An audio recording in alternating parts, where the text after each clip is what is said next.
We don't have a three-tier system here in Utah. So it's literally the only state in the US where I, the importer, can sit down with the end consumer and actually talk about what I'm bringing in, how much it costs, and tell the end consumer where they can buy my wine. That would be illegal in any other state in the country. They found out that I was American, that I was in the wine industry, and they asked me, it was just a really spontaneous conversation, could you help us? We just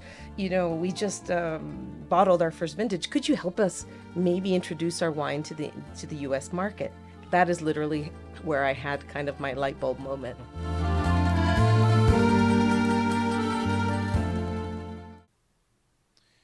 All right, if you know Utah stories and you know my coverage, I write a lot about beer, but in actuality, more Utahns drink more wine than beer.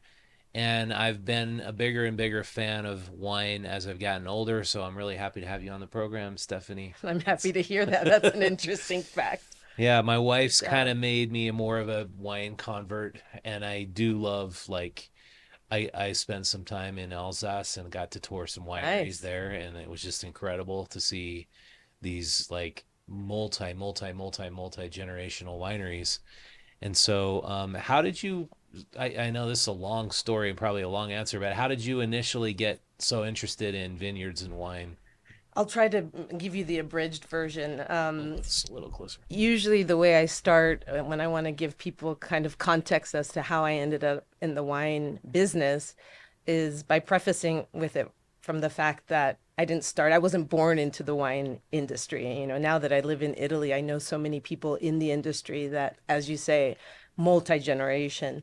My background was in political journalism. Before political journalism, my goal as a college student at Georgetown University in Washington, I assumed I would go work for the State Department. That was pretty much my ambition as a young, 20-year-old. When I ended up going into political journalism, I assumed that would have been the stepping stone for me. It was kind of like the training wheels for me to go into diplomacy. For a number of reasons, my husband at the time and our 4 children decided to move to Italy. And when I moved to Italy, they just decided without your we involvement. decided, after having lived here in Utah full time for 6 years, we decided that we wanted to raise our children in Italy. So we moved to Italy. And I literally got recruited. I had no background in wine whatsoever, but an individual in the wine industry had read some of my articles, and again, in political journalism. And this individual wanted someone to work for his winery that would talk about wine from a historical context, from a sociological context. He wanted people to understand wine not just as a product, as a consumer product, but as something that represents heritage and so much more. And we can talk about that in a second. But it's the reason why I got pulled into wine. It was basically my communication skills, my language skills, and the fact that I had had experience in different countries. So I was pulled in to work for a winery almost as an ambassador. And this is what's kind of ironic, is that everything that I thought I wanted to do as a diplomat, I ended up discovering through the world of wine. And I literally fell into it. It wasn't something that I had planned to do. But as I mentioned to you earlier before we started recording, once you find, and I see it, it's not unique to me, once you find your way into the world of wine, it's very, very hard to leave it because you become part of this worldwide web of it's just something that connects people. And I think nowadays, more than ever, it's something that is so valuable and has so much meaning that I can't imagine doing anything else. That's great.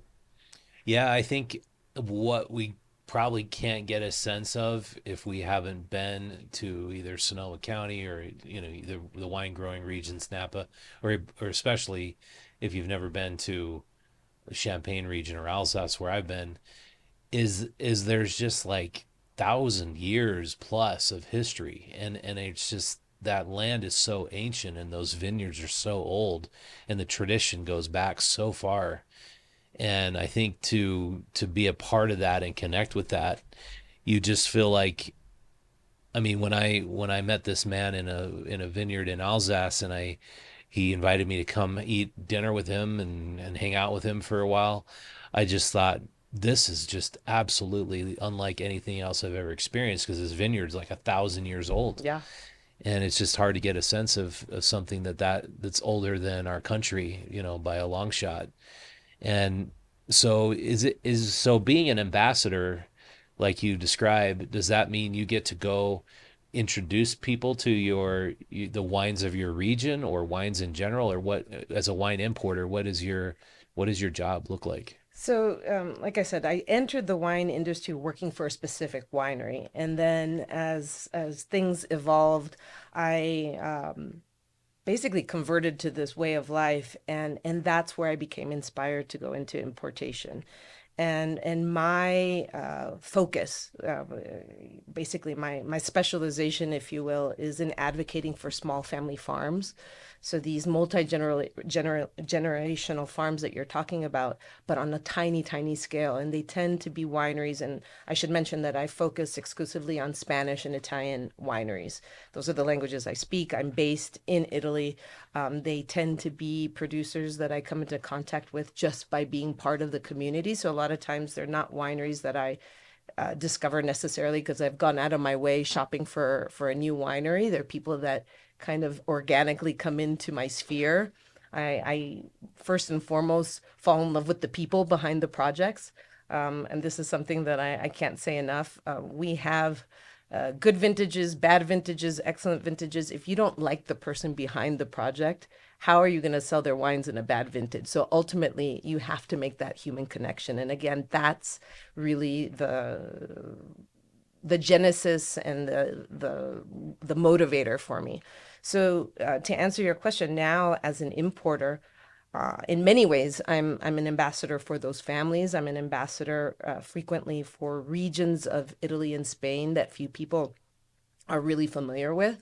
I think I like to row against the current. I usually set myself up for the most challenging situations because I usually represent appellations that are not commercially well known in the world.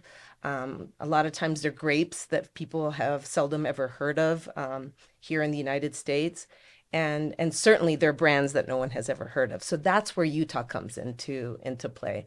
It's a win-win. I'm able to advocate for these small family farms in these regions that don't have a lot of visibility in the mainstream marketplace.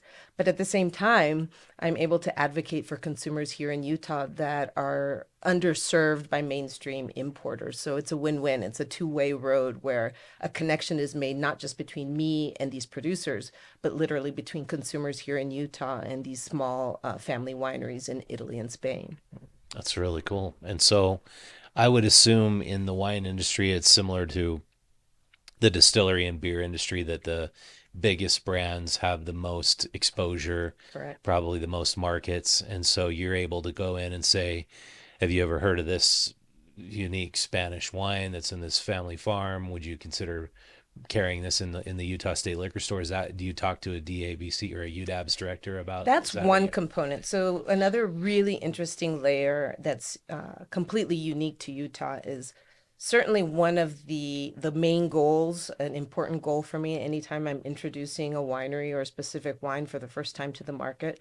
Ultimately, I want to be able to see that wine on the shelves of the state wine stores.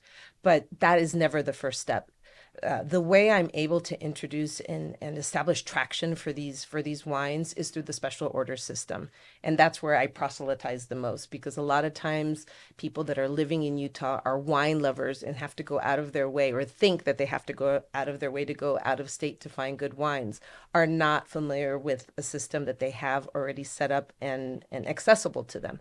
So basically what I do is by introducing wines that have most often have never even touched the US market. I introduce them to the US via Utah through the special order system. So my customers that become familiar with me know the style of wines that I seek out.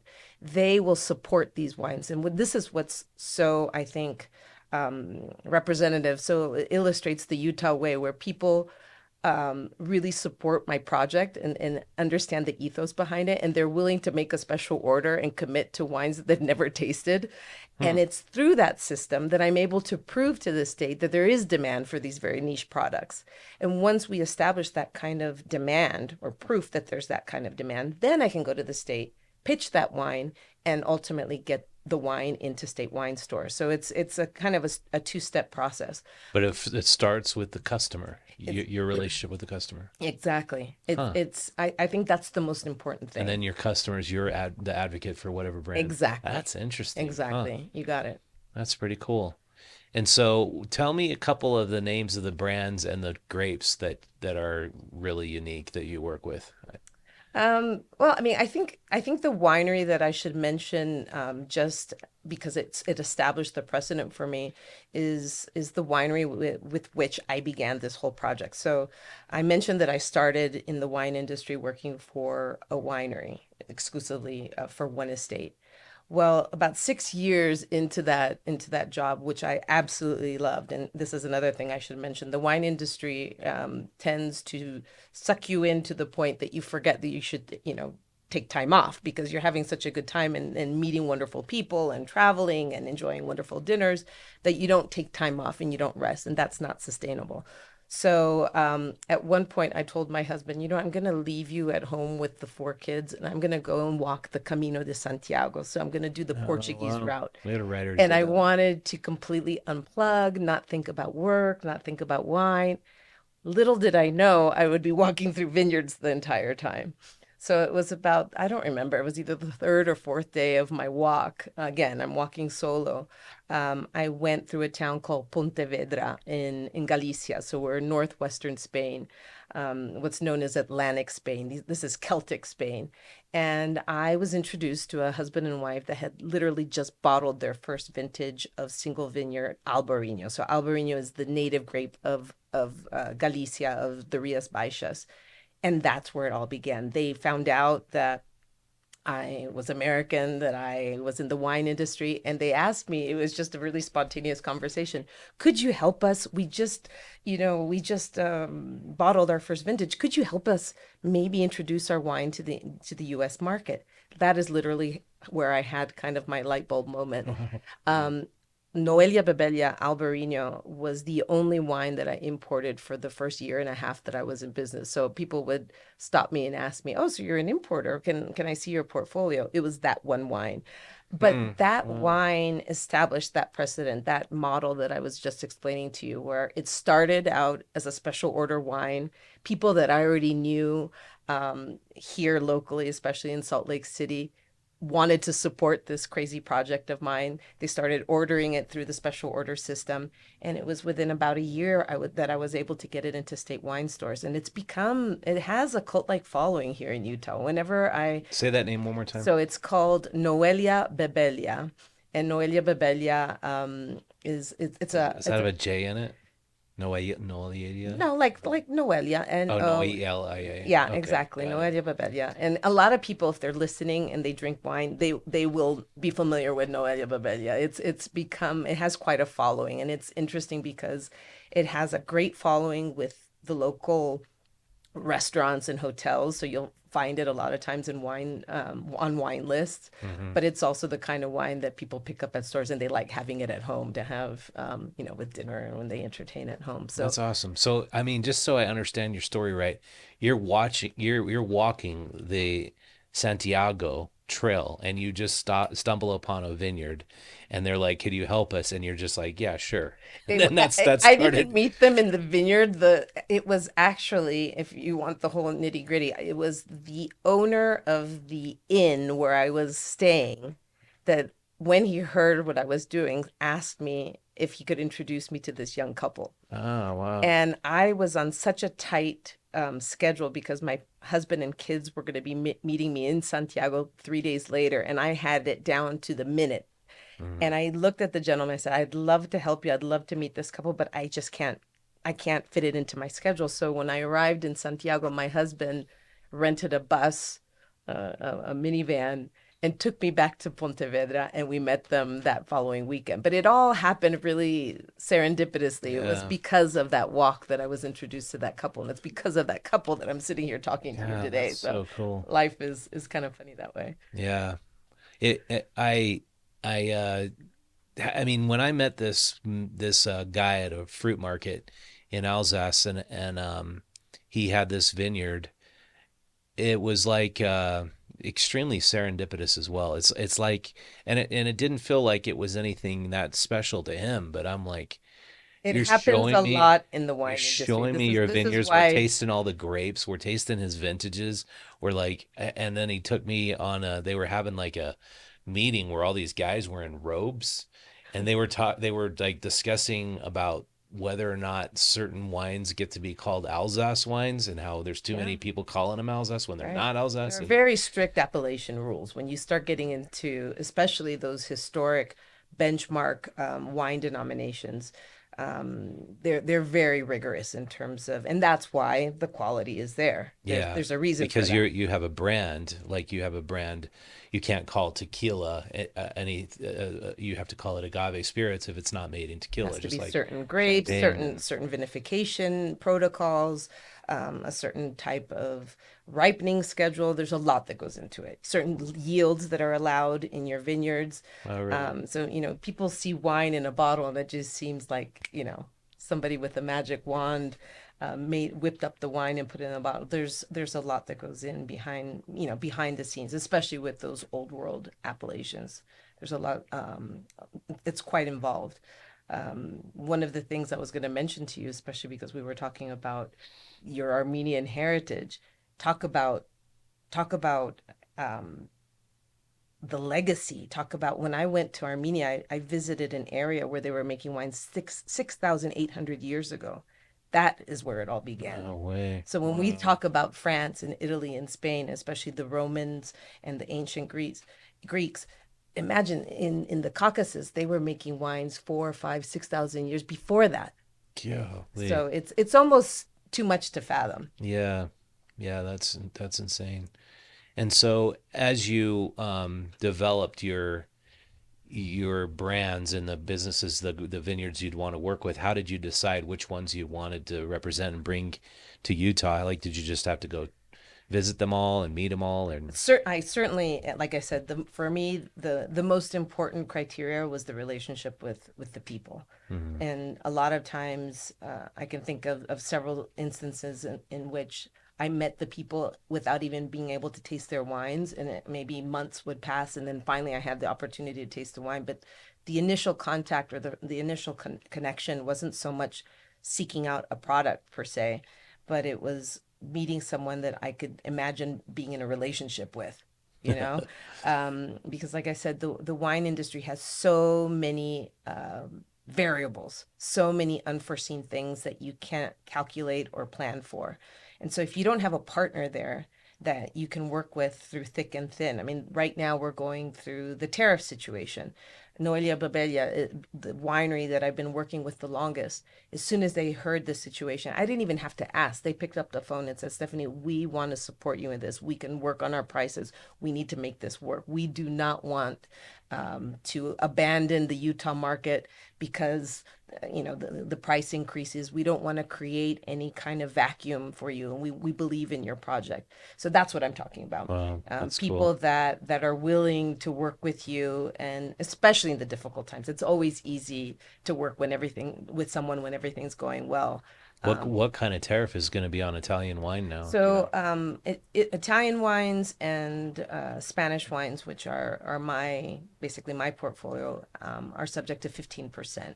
Hmm. So not terribly tragic, but it does make a difference. One of the things that works to our benefit here in Utah is that because I work with small family farms, so very production on a very small scale, artisanal producers, the state of Utah cuts its markup by 40%. So I have a little wiggle room here that I wouldn't have in a traditional mainstream market, and that's of huge help Yeah. So it's 40% cheaper in Utah than because I'm able to certify. So basically, what I have to do when I'm presenting a new winery when I advise the state. So I don't need anybody's approval if I'm going to bring in a wine and pitch it for the first time to my customers through the special order system, which is great because I don't need to ask a distributor. It's basically on me. But when I send all the paperwork to the state, and when we're establishing what the list price will be, what I collate onto my little application package is a certification for the latest vintage, and that's when the local appellation basically puts a rubber stamp and says this is the number of bottles that this winery produces every year. And because I work with producers that are so small, the average production with the wineries that I represent is about 20,000 bottles. Imagine in the United States, when we talk about small wineries, we're talking about 100,000 cases. So these are minuscule wineries. Because of that, because I'm able to certify the fact that they are such small producers, the state basically incentivizes and gives support to these small. And Oh, I think that's that's really the Utah cool. way. I think that Yeah, is that's very, really really cool. consistent with something that I don't think anybody would be terribly shocked to hear that. Unfortunately, the reality is that I have to explain that because the state is not going to advertise that. It's information that's readily available to anybody if they care to dig and find out about it. But it's really up to me to share that I with gotta with the say, end consumer. I find that I wish I could say that I find that like, oh yeah, that's the Utah way. But when it comes to liquor, it seems like the state legislature is just passing random lame laws all the time to make it harder for both producers and distributors. But But you're not finding you that. know what, Richard? The thing that people don't understand, it's the United States that has the most difficult regulatory environment for beverage alcohol. So Utah might, to some people, it might appear like they take it to the extreme, but really the starting point in the United States, it's we are still in a very prohibitionist culture when it comes to alcohol. The taboo around alcohol that you see and it's not just Utah. Hmm. Ironically, because Utah does things differently than the rest of the country, there's actually one less layer of bureaucracy when it comes to working with beverage alcohol. So any other state in the country would require me to sell through a wholesaler. So that would add an extra layer. Talking Oh, by about law, you'd have to by go through a law, it's wholesaler. called the three tier system. Hmm. We don't have a three-tier system here in Utah. So it's literally the only state in the US where I, the importer, can sit down with the end consumer and actually talk about what I'm bringing in, how much it costs, and tell the end consumer where they can buy my wine. That would be illegal in any other state in the country. No kidding. So Because the there's wholesaler would have to make the have that and the conversation. wholesaler wouldn't even be able to talk with the end consumer. The wholesaler can interact only with the retailer. It's the retailer that has a connection with the end consumer. So imagine how many disconnects, how much lost in translation happens along the way. We don't have that in Utah. This is the only country, it's really the freest, most open market. That puts a lot on me, meaning that I have to be willing, ready, capable to come and do all the legwork. That doesn't scare me. So the state doesn't help me, but they certainly don't get in my way either. Huh. That's quite cool to hear. A positive story about Utah liquor laws. That's pretty My rare. husband tells me I should keep it to myself, but it's a fact. So what is the legwork you do when you're working here and on the consumer side? You just have wine parties with your friends and Well, I'm just coming off of 2 days of an event that a lot of your listeners will have heard of, Eat Drink Salt Lake City.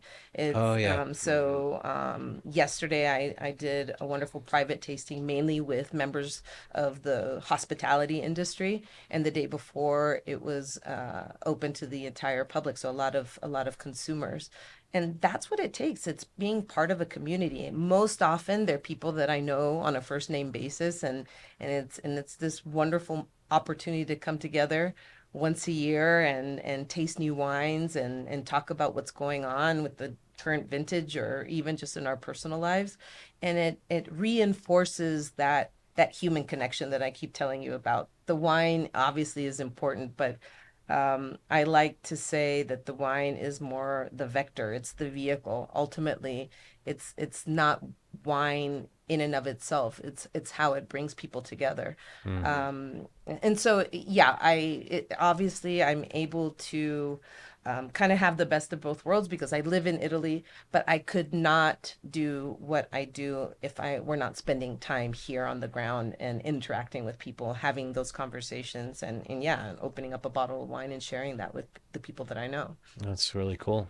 Is it hard to come back here to Utah after being in Italy for Oh, I love coming a back lot to of months? Utah after being in Italy. Italy is a wonderful place to live. I don't need to sell that to anybody. That's almost a given. But there are so many advantages when whether it has to, I'm the mother of 5 kids. So when I think Oh, about my wow. kids coming out of an educational system in Italy that is very um, rigid, let's put it that way. And there's not a lot of opportunity for young people. Coming back here is a breath of fresh air. So it might sound hypocritical, but it's nice to have kind of the best of both worlds. One of the things that I repeat time and again is that by choice, I kept Utah as my American home base. I'm originally from LA. That's where I grew up. So the most logical thing, living abroad, would be to have a home in California. And really, it was by choice that my adopted home, Utah, is where I like to come back to for many reasons. So not just because of my business, but because of the sense of community that I So, feel here. yeah, and how did you immigrate from California to Utah It originally? was during the Olympics.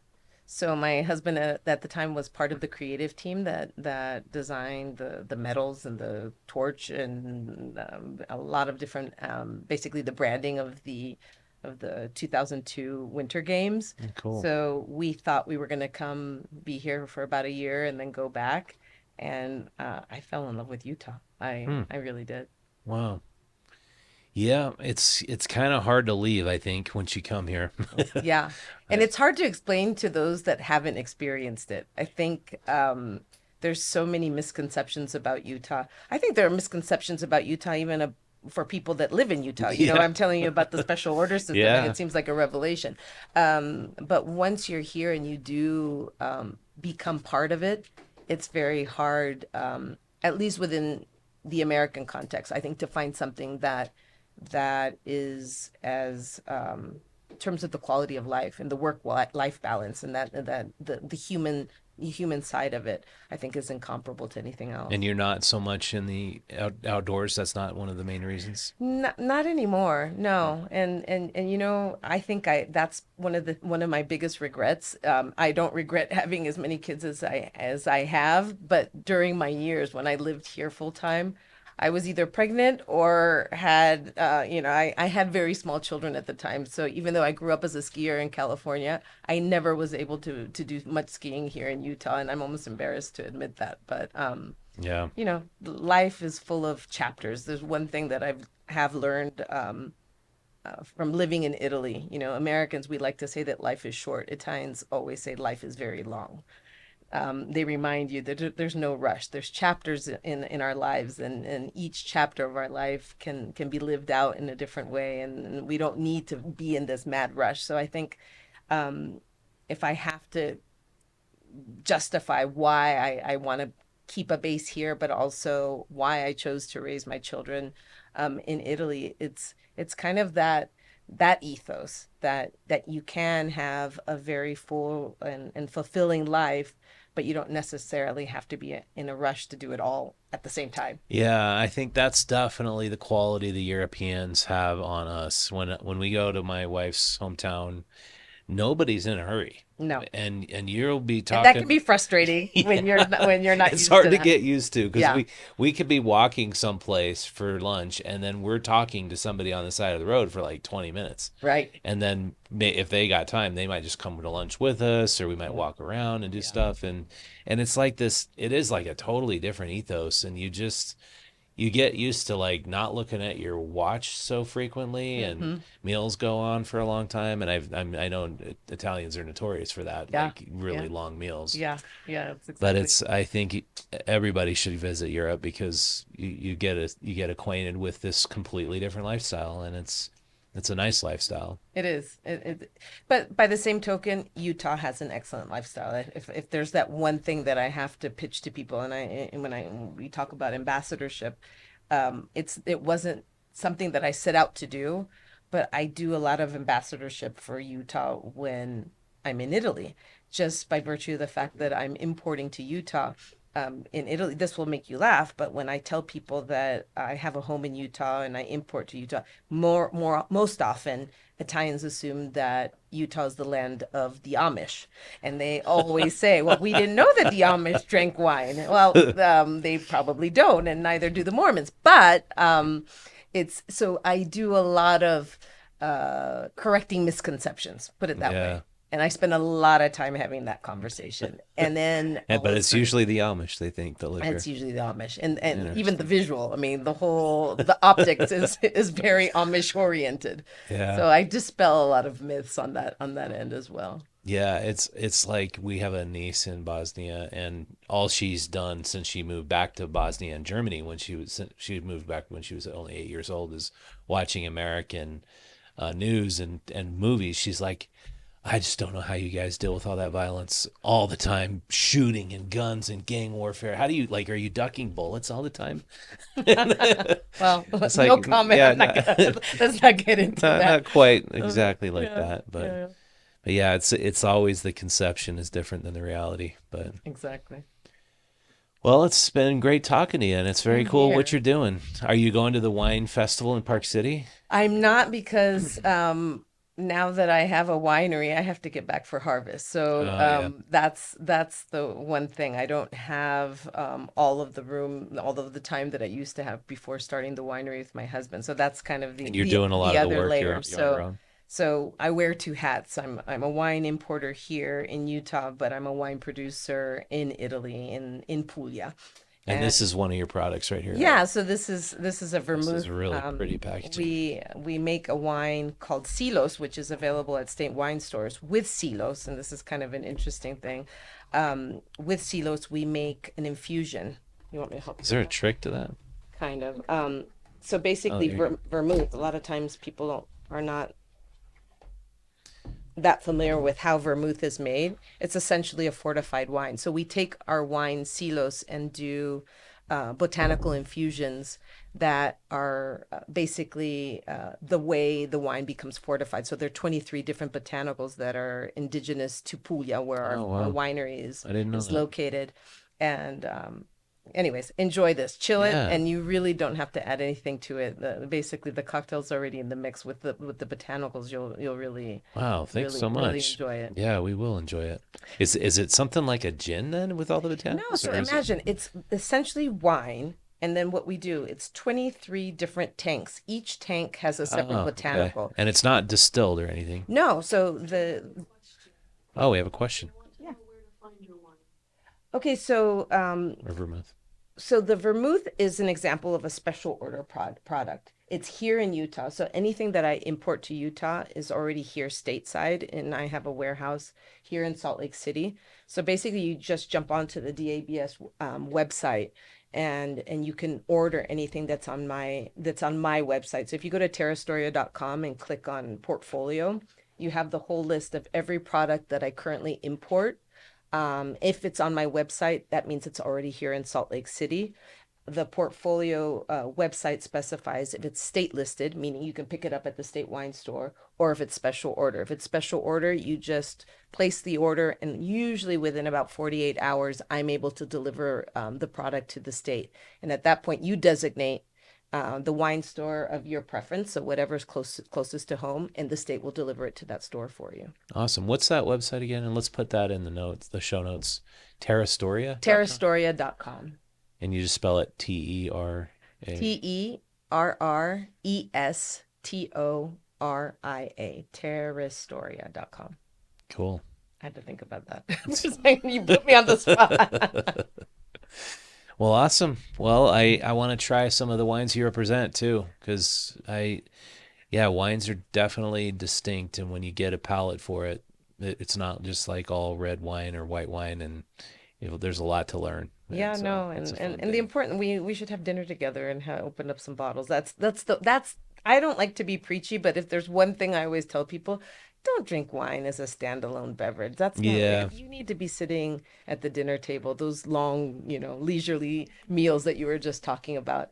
I think yeah, there's so much that we can learn from that. And if there's a moment in history, in our history, where this is so important and so crucial, I mean, I think in a nutshell, yeah. we can advance as a people just by sitting down and cooking. That's also Hmm. important. And I think that's another reason why my business thrives in Utah, is that there's still that pleasure in cooking and having your orchard and having your own vegetables in your garden. So it's all part of that same continuum. Yeah, Um, I agree. yeah, Yeah, it's hard to hate somebody you break bread with, drink wine exactly. with. That's exactly right. It Yeah, seems overly simplistic, but there's a lot of truth to that. yeah. Yeah.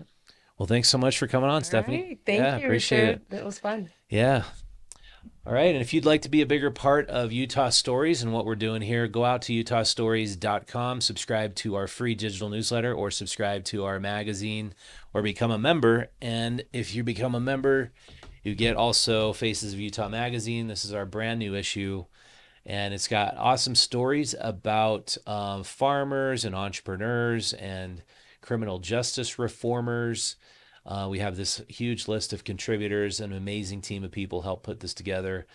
And I'm just really proud of our team who all made this happen. And I'd love to give out more copies of this. So visit utahstories.com. Thanks for watching. Leave your comments below and hit the like button. That actually helps us a lot with the YouTube algorithm in particular. And we'll see you next time.